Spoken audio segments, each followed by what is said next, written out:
그림 그리기를 시작하면서 겪는 수많은 어려움 가운데 가장 큰 문제점을 꼽자면 그중 하나는 관찰을 너무 좁게 한다는 거예요.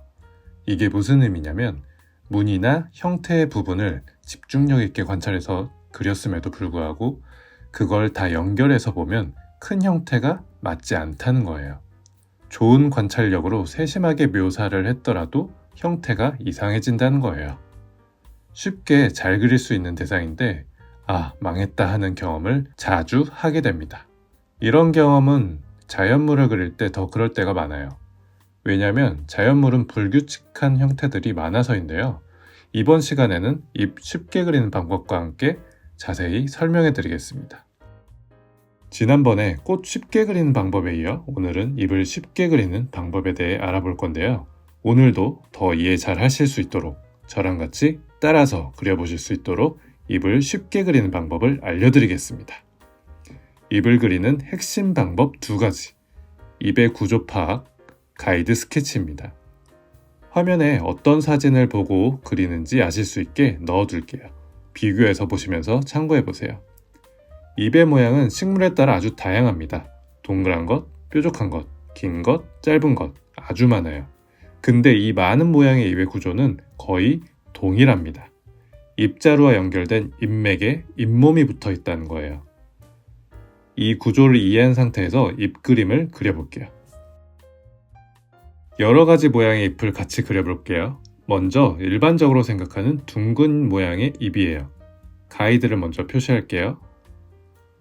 가운데 중심 잎맥과 잎자루를 먼저 표시해주세요. 그 후에 잎몸의 전체적인 모양의 범위를 그려주세요. 이 모양의 범위도 가이드 스케치이기 때문에 최대한 단순한 도형으로 표시해주세요.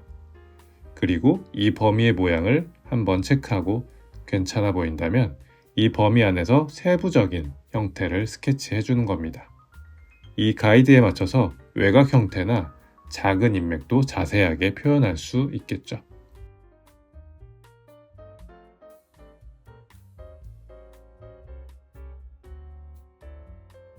하나 더 그려볼게요.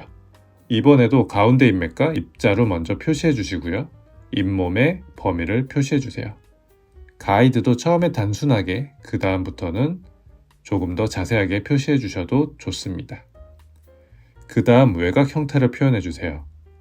이 뾰족한 모양은 아주 정확하지 않더라도 불규칙적인 모양이라 어색해 보이지 않습니다. 자연물 그리기의 일종의 장점이죠. 안쪽 잎맥도 표시해 줄 수 있겠습니다. 단풍잎의 경우에는 잎이 단무지같이 반원과 비슷해요. 마찬가지로 잎자루 표시하고 잎몸을 단순화, 도형화해서 가이드 스케치합니다.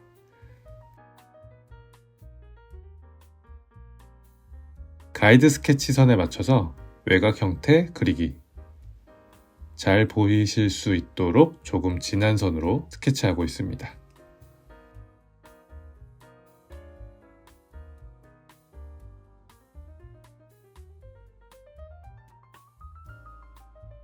여러 잎이 겹쳐 있을 때는 어디가 앞에 있는지 명암 차이로 표현해 주실 수 있어요. 가이드 스케치선은 지우개로 지워주세요. 모양이 달라져도 참 쉽죠? 가운데 잎자루 표시하고 잎몸 도형화, 단순화해서 표시. 세이클로버의 잎 범위도 표시해주세요. 잎사귀의 가운데 들어오는 지점도 표시해 주었어요. 가이드 스케치에 맞춰서 세부 형태 그리기.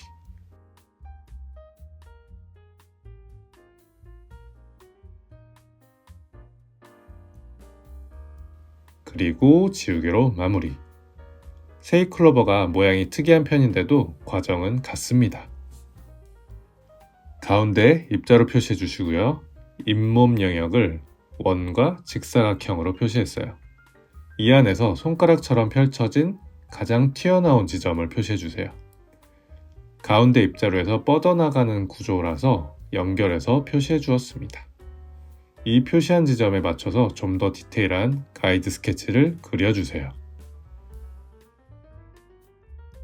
그 다음에 이 가이드에 맞춰서 외곽 형태를 그려주세요. 잎이나 자연물을 그릴 때 중요한 것은 입의 무늬나 뾰족뾰족한 입둘레 형태가 아니에요. 제일 중요한 건 전체적인 구조와 비율입니다. 가이드 스케치는 이 전체적인 구조와 비율이 깨지지 않도록 도와줘요. 이번에 좀 더 긴 형태의 잎입니다. 난초나 튤립 같은 식물의 잎이 이런 형태인데요.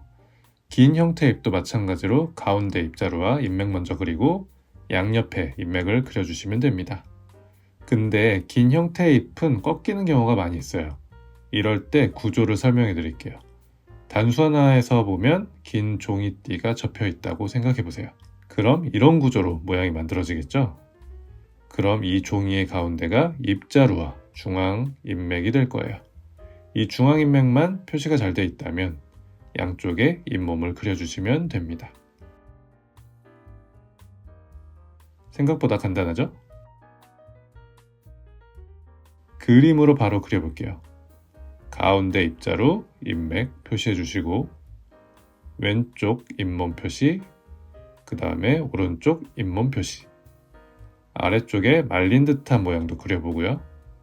넘어간 쪽 잇몸도 바로 연결해서 그려주세요.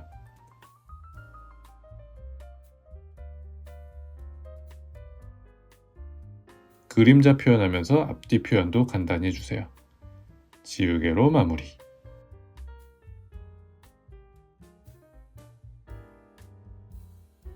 하나 더 해볼게요. 가운데 잎자루, 잎맥 표시해주세요.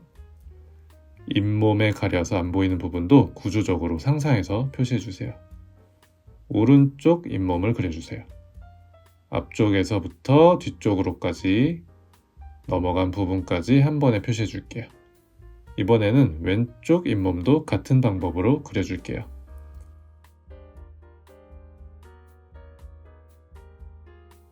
여기까지가 가이드 스케치고요. 가이드에 맞춰서 세부 형태를 그려주세요. 원리가 같으니 어렵지 않죠?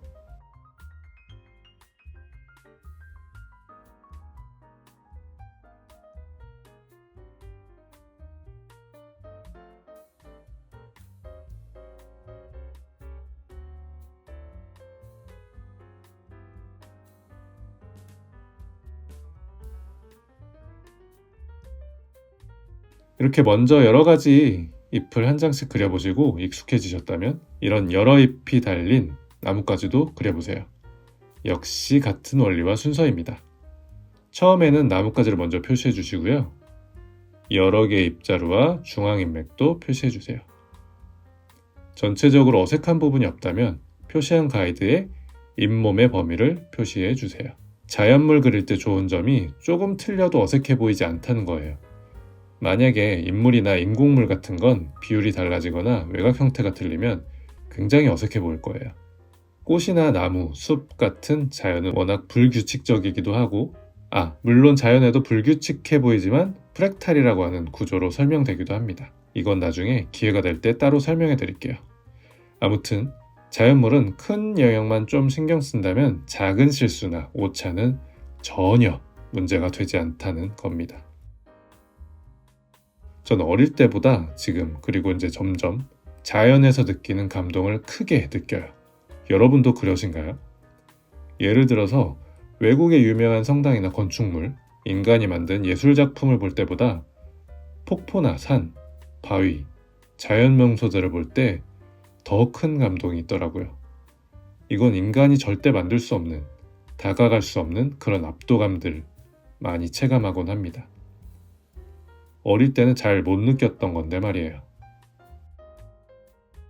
지금까지 다양한 형태의 잎을 그리는 방법을 살펴봤는데요. 어떠신가요? 사실 잎을 그리는 원리는 정말 단순합니다. 가이드 스케치로 구조를 잡고 외곽 형태를 디테일하게 그려주면 어떤 잎이든 자연스럽게 표현할 수 있어요. 특히 자연물을 그릴 때 중요한 건 세부적인 묘사보다 전체적인 구조와 비율이에요. 저는 그림을 그리면서 자연을 더 깊이 관찰하게 되고 점점 더 자연에서 감동을 많이 받게 되는 것 같아요. 어릴 때는 그저 흔하게 지나쳤던 나뭇잎 한 장도 지금은 그 안의 형태, 구조, 색감까지 더 자세히 보게 되거든요. 여러분도 그림을 통해 자연을 새롭게 바라보는 경험을 해보셨으면 좋겠습니다. 혹시 따라 그리시다가 선 쓰는 게 어려운 분들이 있으시다면 기초 선 연습을 위한 영상과 무료 자료도 준비해 두었으니까요. 아래 고정 댓글을 참고해 보세요. 영상이 도움이 되셨다면 좋아요와 구독 부탁드리고 여러분이 그리고 싶은 다른 자연물이나 궁금한 점 있다면 댓글로 남겨주세요. 다음 영상에서도 재미있고 유익한 그림 팁으로 찾아뵙겠습니다. 그럼 다음에 또 만나요. 감사합니다. 여러분, 그림 그리세요.